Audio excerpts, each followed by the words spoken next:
Hey, this is Ricki Burke of Cybersec People. So I'm conducting a new project which I'm really excited about. I'm calling it Hacking into the Security Industry. So I'm sat here with Chris, a friend of mine who recently made that transition himself, and I'd like to sort of discuss with him his journey and how he got to where he is now. So let's start off with Chris. Who are you? Hey guys, I'm Chris. I work as a security consultant, and my day-to-day work is penetration testing. Cool. So how did you get to where you are? So my journey may be a little bit different than some others. I'm 37 now. I've actually been in the tech industry for approaching 20 years, but I've never worked in security. So I went, from the ground up doing systems engineer, systems administration type work, eventually went into professional services, and then over to the pre-sales side of the house. I have been lucky enough to be in some pretty cool roles at some pretty cool companies, worked with super smart people, but I never necessarily followed a passion. I kind of always did what made sense to do next from a career perspective. I found myself at a turning point at the company that I was at, where it was time to make some decisions about what I wanted to do next. And I thought this was probably a perfect time. This is a good opportunity to follow something that I was passionate about personally. I've been a hacker since I was a kid. Not necessarily ever any good at it, right? But it was something that I've always enjoyed. It was something that I was spending my free time on a lot, so it made a lot of sense to try to follow that route professionally. Okay, cool. So that's obviously why you wanted to do it. So I suppose tell us about your journey. How did you transition from where you were to where you wanted to be? Yeah. So from the day that I really decided I wanted to pursue this professionally to the day that I got a paycheck was about a year, the whole process. And there were a lot of steps here, and the first step, of course, was to really identify something that I was passionate about. And probably the folks that are watching this video have already done that. Right? For me, it was hopefully. For me, it was information security, and very specifically the offensive side of that. It was what I enjoyed.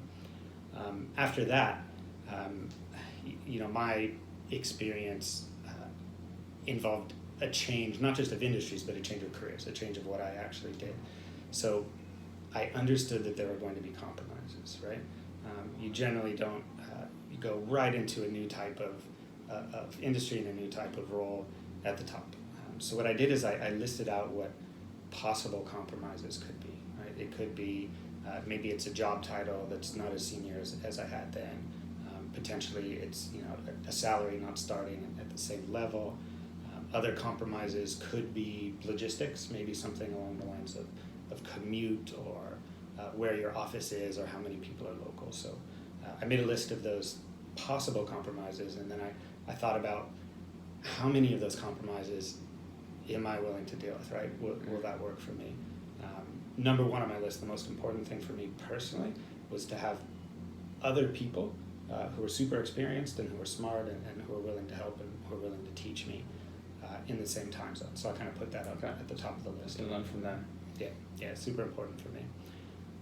After that, what I did is I started making friends in the industry, and this is probably the most important thing that I did.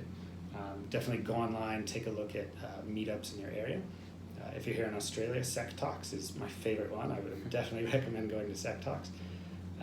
The information security industry tends to have people that are super friendly, super welcoming, and they're passionate, right? So they like to talk about what they're doing and they like to teach others.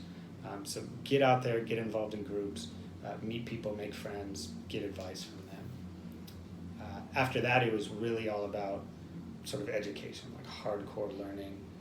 I went on Amazon, take a look at things called Humble Bundles, bought stacks and stacks of books, and started reading through these books.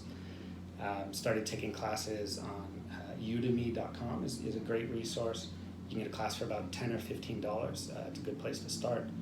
And then beyond that, I went into something called OSCP by Offensive Security, which if you're really serious about getting into that side of the industry, Highly recommend taking it. Great learning experience. Sort of went from there, completed that certification. How many goes did it take?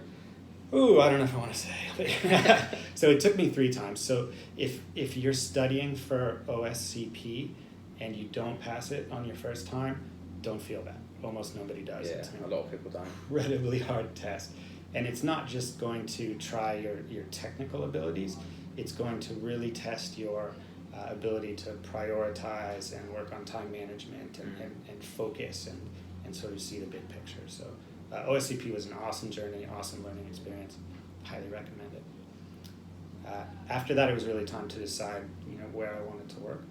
And I got really methodical about this. I did a lot of online research. I found all of the companies in Australia that either were security companies or that had a good focus on security. I broke them into categories, things like local services companies, local product companies, international services companies, international, and so on.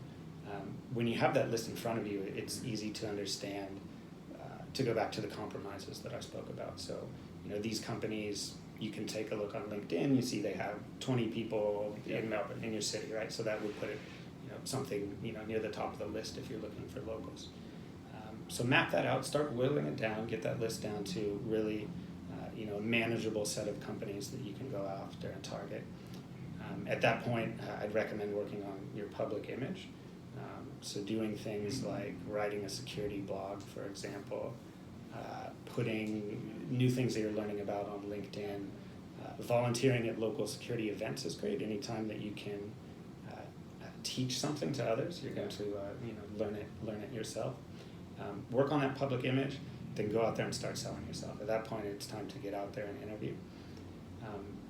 Speaking of interviews, something that I wish I had done initially is to not necessarily make your first technical interview at one of the top companies on your list.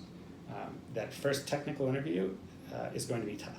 Every technical interview So for me. Get some practice. Exactly, get some practice. So go out and interview at a company and see what the interview's like. Take some notes, realize what questions you couldn't answer. Go out and find answers for every single thing that you didn't know in that interview, and go from there. I would also say that I think for anyone in any industry, when you're out interviewing, it can certainly be disheartening to not get emails back from companies if you apply, not to hear. What I can say is that almost every company that I interviewed for did not have a job posted.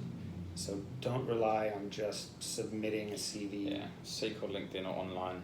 Exactly. So how did you approach those companies, or how did you get that interview? So I've been in the tech industry for a while, and I've done a lot of other things that are interesting. And I think this is important for anyone as well. Make a list of things that you've done that could be potentially interesting to a security company that may not be security. For example, I designed some e-learning sites in the past, and I've helped out with sales campaigns and other things that may not specifically be in the job description of a penetration tester, but companies may find it interesting to hire someone who can do penetration testing but also brings these other skills. Basically demonstrate more value, experience. Exactly. Yeah. Okay. Good. And then, so did you contact those companies directly, or did they come via networks? I did. I contacted the companies directly. Okay. I would do some reconnaissance on sites like LinkedIn. I would find out who the hiring managers were. Yeah. Also, it's a good idea to find other employees of the company and ask them what it's like to work there. Get some feedback. Yeah, get some feedback. Yeah. Well, remember we were speaking as well. Exactly. Yeah. Had a conversation, discuss certain companies and who might be better for you than others, and I think you made the right decision. Yeah. So finding someone like yourself, of course, who knows the industry, who knows the people, and can provide advice like that is key. And that really goes back to one of the earlier steps I did of making friends in the industry. Yeah. Okay. So great. So I suppose takeaway.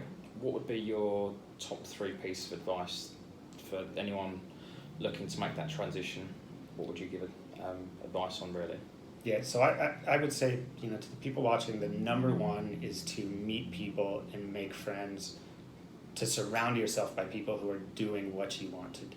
Hear from them, hear from their experiences, meet their contacts, get them to introduce you to people, speak with folks like Ricki, go to the meetups, go to Sec Talks if you're in Australia. I'll see you there. Or London, I think, as well. Or London, yeah, exactly. The next thing that I found helpful personally was to learn something, even if it's something really small. Something small, how to crack passwords, how to break into a Wi-Fi. Learn something small and teach other people about it. So anytime you're preparing to teach someone else about something, you're going to make sure you really know it yourself, right? And it's a great thing to talk about in a job interview as well. And then my number 3 tip is to get out there and just hack something, right? Hack something that you're legally allowed to hack. That's important. Take a look at HackerOne or at BugCrowd. Find companies that are cool with that. Set up a lab at your house. Hack that. Social engineer your friends. Something along those lines.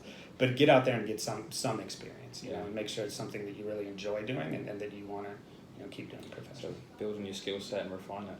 Yeah. I think just listening to yourself as well, you mentioned it took a year from when you decided to getting that paycheck. I think big thing is patience. Yeah. People like to move quickly, but the reality is it may not be a quick journey. But I think if you're patient and take the right steps, then you're going to give yourself a good chance to actually make that transition and follow your passion. I think if you are passionate, it will come through. Right. Great. Anything else to add, Chris? No, that's it. Thank you for your time. Thank you. Thank you, and good luck.